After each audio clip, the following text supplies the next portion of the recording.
Welcome back to this tutorial. Now in this tutorial I taught you in the previous tutorial that there are some default videos that actually came with your Windows. Some default programs, I mean, not videos. Now I told you that some of the default programs are maybe your text editor, your Paint, your window media player. Now this is the window media player. You can see it. When the time I click on it, automatically it is there. Now because I always want to have my Windows Media Player there, what do I have to do? I just have to right click on it here and say pin to this place. So even if I close it, I will always have my Window Media Player here.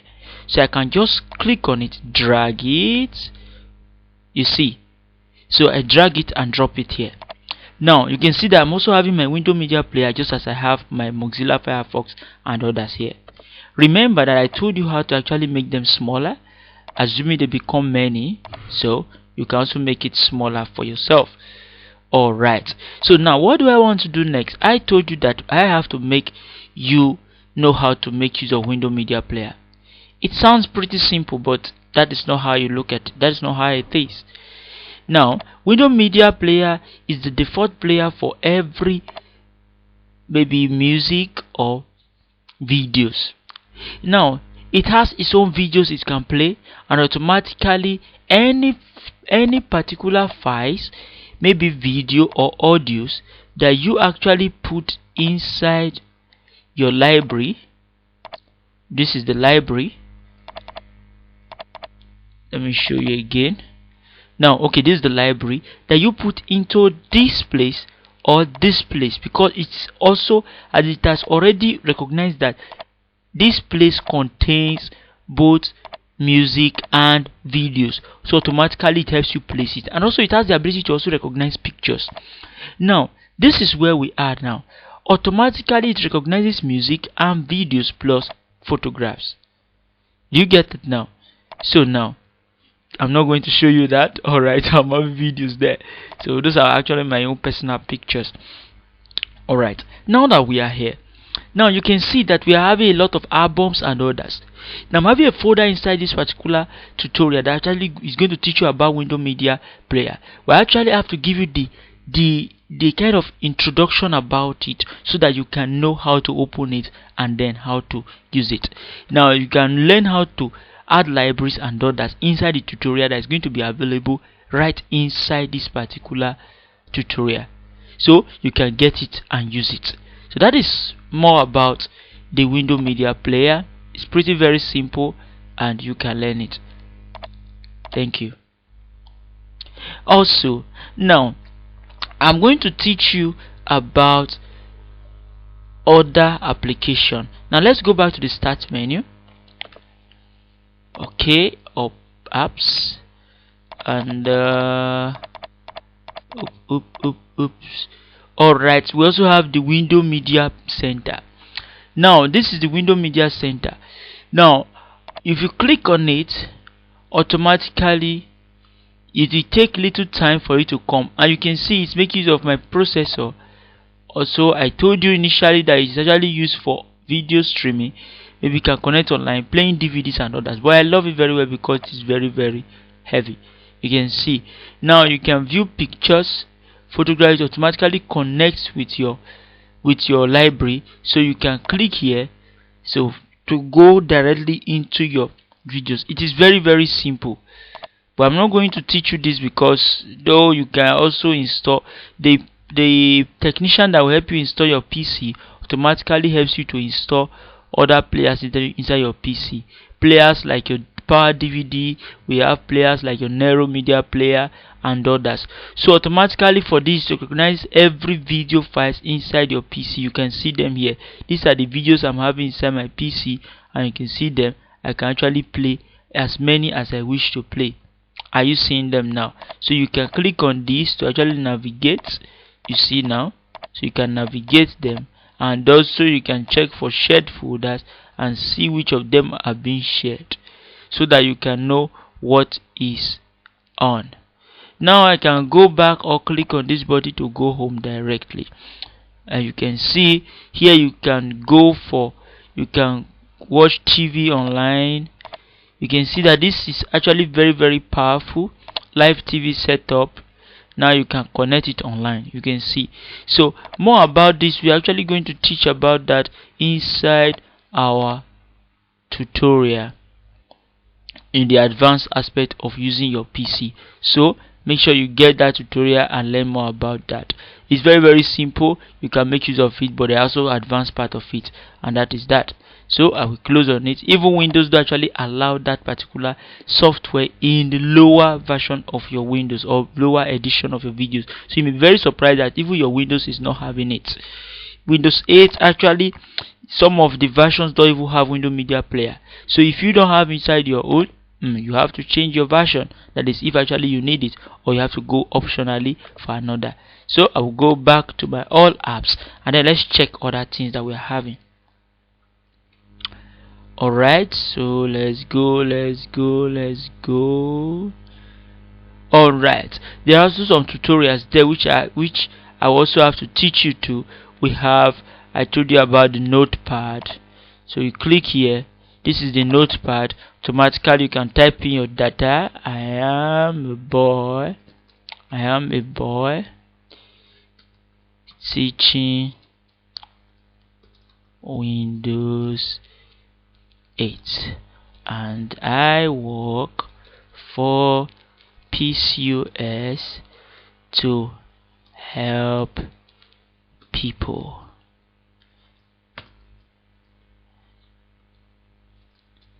Any day, any time. You see, so that is that. But with Windows, with this particular application known as the Notepad, you can't actually format anything. That is one thing about it. Programmers use it for writing HTML files and also for programming softwares and others. Now this is it. You can save it. You can get a page settings for it, and then print out your job and others. You can see it now. So actually you can also is what we call the word wrapping and others. So it has just little functional type of you see, this is Windows 8 version, this is version 6.2. so for the other one is a little bit less functional because you have some things inside, so you can change the font and many things you want to actually do. So and that is that about Notepad. So if you want to know how to use this very well, you just check it. You can save your work wherever in the location you want to after typing.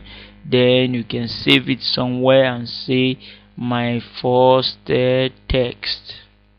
You see, now you can save it inside your document and then click on this. So you can see automatically it is given that name, and then by the time you go into your document you automatically see it. So and this is it. Let me check it for you. My first text, are you seeing it now? Are you getting it? So that is that. So I can easily close it now. Good. So now the other ones I would like to also show you. Oh, let's go there and see what we are having. I drag this. Alright, so now we have other ones like your sticky notes. Now your sticky notes is actually used for a reminder. You click on it, you type whatever you want to type. You can actually right click on it and change the color. Are you seeing it? Automatically when you just put on your PC, you automatically sees what you want to do. Maybe to-do list. So you can say meetings. So that's another one. Then class. Okay, so you can decide to group this. You see, go to market. Alright,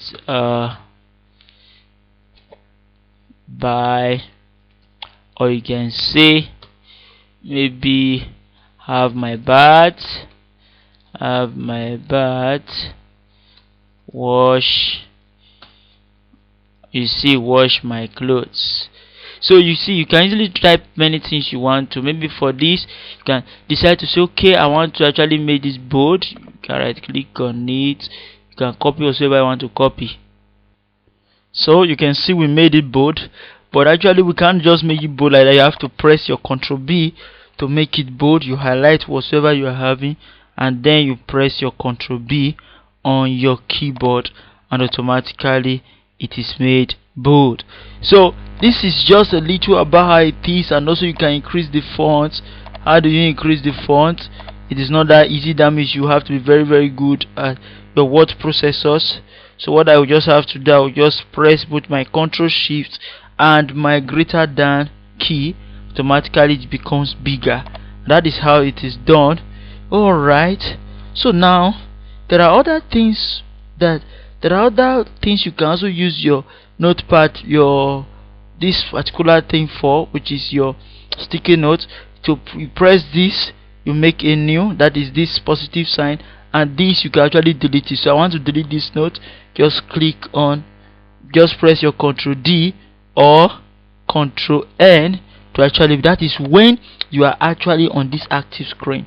You get it? When you are out of it, you can't actually work on it. You see, when it is active, you begin to see these two signs here. So I can actually click on this, and then you ask me, are you sure you want to delete it? Yes. So it has been deleted. So now there are other articles, there are other programs which actually came with it, but for now I believe that we're able to take some of the major ones that you as a recent user or as a new user can actually make use of. Now there are also some things, maybe your sound recorder. As a new user, you have to also know how to make use of this, and also the calculator. So now the sound recorder, if you click on the sound recorder, you see automatically you begin to see are you hearing now? Sorry with that word I just said. So now look at this. Look at what it looks like. Now what you are just seeing, there is the boost of my voice. Are you seeing it now? That is the green light you are seeing there. So that's the volume meter. Now by the time you click on start recording, automatically starts recording my voice. You see it's reading. Now what I have to do here, I can just click on it, automatically it stops, and then you can save your file. Are you seeing now? So that means I want to save my file inside this place. So let me save it inside this place called fax. But that does not mean that that's where I have to save it. So as it is, you can just save it here, type a new name for it. My first records. So now you can just save it. Click on save, and then it is saved. Are you seeing it now? And so automatically by the time you go into that place, fax, let's go there, click on fax, and this is it there. So it is known as your WMA file, which is also known as your window media audio. That is the meaning. So you can play it with one of your app. You can see that the particular icon for it is, let's check it out. You can see that it is you see the red icon, which is a particular app on your screen. Okay, this is it. You can see, so which is actually meant for playing. So double click on it, you begin to see it kind of move round. Are you seeing it? So it starts playing. You see it's playing. Are you seeing it now? So I can close it if I wish to. So this also acts like as if is you see, containing all my albums, goes and synchronizes with everything I'm having inside my library. You can see automatically it has them, and then you can start playing just as your window media player is. So you can see that is how it works. So you can see it now. We just made a recording, so you can practice on that and make use of it. That is the limit at which it can go. So let's do other things. Alright, I will close this with this. Good. Alright, let's check other application. Right click, like I told you, all programs. Okay, so let's check Good. So let's check. This is Wordpad. That one you can learn it in your advance so that you won't talk too much. So let's talk about the snip tool or the calculator. So these are the two we are going to end up with during this training.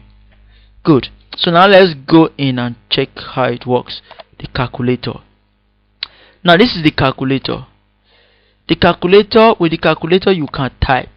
These are different menus for you to actually change how you want it to look like. You can change it to become a scientific calculator. You can change it to become a programmer's calculator. You can change it to become a statistics calculator.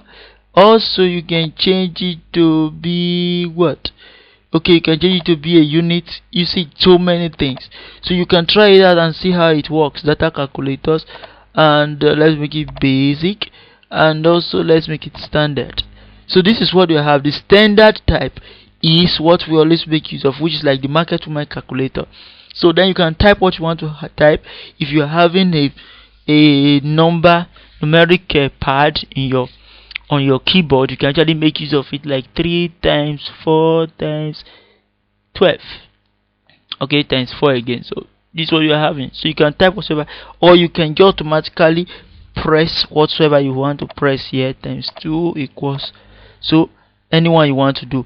But if you want to actually press equal to, which is the same thing as plus, and this is how it is on your keyboard. Do you understand it now? So that is how it is done. So you see how simple it is. There you can view help on it. Automatically you get the help if it's available, or you have to go online. So you click on that to actually close it. Now I want to still go back to all programs and show you the other one. Remember I told you how to actually navigate yourself. Good. So now I'm going to do another one called the snip tool.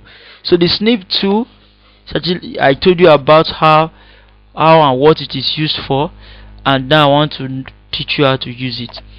Now the snip tool is very, very good. So what you do with it is to actually cut a particular kind of, take a snapshot of your screen. So now this is what I want to do. I click on new. You see the screen become fade, and then I want to take this part of the screen. I want to take this mouse eye. I want to take these icons here. So depending on what I want to take, as me I want to take a very big part of the screen, automatically I can just click it. But for this I want to take this mouse eye. Are you seeing it now? So automatically you see what we are having now, right? So here I can decide to paint it. I may just say eye. Are you seeing it now? Automatically I can type. This is just the pen that is activated. Here you can send it through mail, and here you can save it, or you can just go new. But I have to save my work, or you can copy it, and then you can still you can later paste it somewhere. So I want to save the work. So when I want to save it, I can just save it somewhere inside, press my save, go and look for it when I want to look for it, and that is all. Do you get it now? Also you can decide to erase whatever you have typed. You see, click on it, you see, and that is all. Or you can use the highlighting tool to highlight.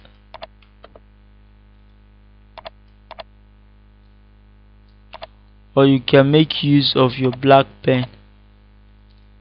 You see it. Or you can customize your pen too. Are you seeing it? You can make it round pen, round tip pen, and others. So are you seeing it now? So you can do whatever you want to do, and that is how it is. Save it, and that's all. Do you get it now? Okay, let me save one so that you look at it to be very, very nice. Now let me go to my desktop. Save it as a PNG, GIF, or single HTML file, but I want to save it as a JPEG. Now I can type, give it 1. So I want to save it on my desktop. Now it has been saved on my desktop. I want to close it, and this is the picture. So I can double click on it. Automatically it is opened, and you can see this is now a photograph on its own. Do you get it now? So that is that about how to make use of the snapshot So automatically, maybe you have any problem on your computer, you can just take a snapshot of it and then send it to us. Whatever I want to do, if you tell you take a snapshot, that is what we mean. So, and that is that and many more these default programs actually used for. We have other ones like your step. Let's see it, the one that record the steps of how you work with your PC and others. So for that one, you actually learn more about that in the advanced class of this tutorial. So make sure that you get it, because you know there is step by step in everything we do, and that is why we made another step for you. So let's go to XPS. This is the XPS viewer. It's just like your PDF viewer if you are actually a kind of an old user of PC. So click on open, and then you can look for an XPS file. You can see it's as if it's kind of wanting to open that file. So these are all XPS file, and now it has come up with another extension called the OXPS. So these are all XPS files. I love making use of them because it is universal. So these are, you can see, these are names of people and others. And do you get it now? And that is it, right? So I believe we've gone far, and we can do many things if we want to later. So we've learned a lot so far. So thank you very much for listening, and then we have to draw the conclusion of this particular tutorial. We've learned so many tools, we've learned so many things, and I believe that we are now good at using Windows 8. Thank you very much.